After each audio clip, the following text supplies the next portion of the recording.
Welcome to tonight's shows of Arts and Entertainment on PBC. Tonight we're going to have a heated debate based on the film Once We Were Warriors from 1994, which is based on New Zealand's Arthur Allan Duff's best-selling first novel from 1990.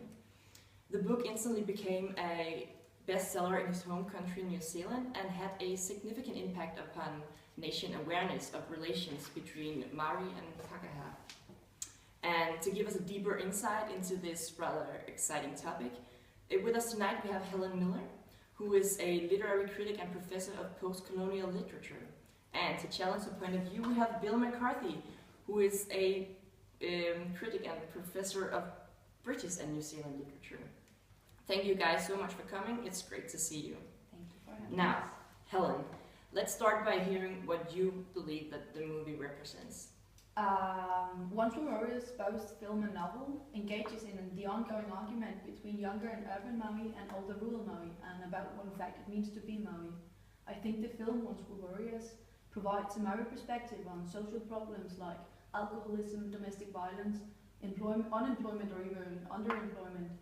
And I think both novel and film must be seen in terms of Maori identity in present-day New Zealand. Okay, so let me hear. Bill, do you agree, or does the movie perhaps give a wrong picture of New Zealand and its people? I do not agree at all. I think that the movie presents a wrong picture of what New Zealand really is, and that it should not have these political consequences. I think that the scenes in the movie are over-exaggerated. Okay, do you agree, Helen, or is the movie perhaps over-exaggerated? I think Once We Were Warriors presents a very real and raw expose of life when you're disconnected from your tribal roots, poor and Maori in New Zealand. Okay, so clearly you guys are disagreeing, you do not share the same opinion. So I am eager to hear how you believe that the whites are being represented in the movie. Are they portrayed fairly, or are we perhaps giving a false impression of them? I think that the whites is shown to be more racist than they really are. For example, in the movie we see the lawyer and the white people in the court taking Boogie away from his family. So what is causing these hard conditions which we see the Maoris clearly living under? I think that the Maoris are responsible for their own actions. Again, as we see in the movie, the bad environment the family lives in is responsible for Boogie's criminal actions. Jack, the father, uses his money on alcohol and gambling instead of taking care of his family. Grace commits suicide because her uncle Bully rapes her. All these actions are based on their own being. Okay, Helen, you clearly want to improve the welfare of the Maoris, and but what's the point of doing so when they, according to Bill, only have themselves to blame for their situation? Well, my point is that they don't have themselves to blame. With colonization, all positions of power are held by the Pākehā.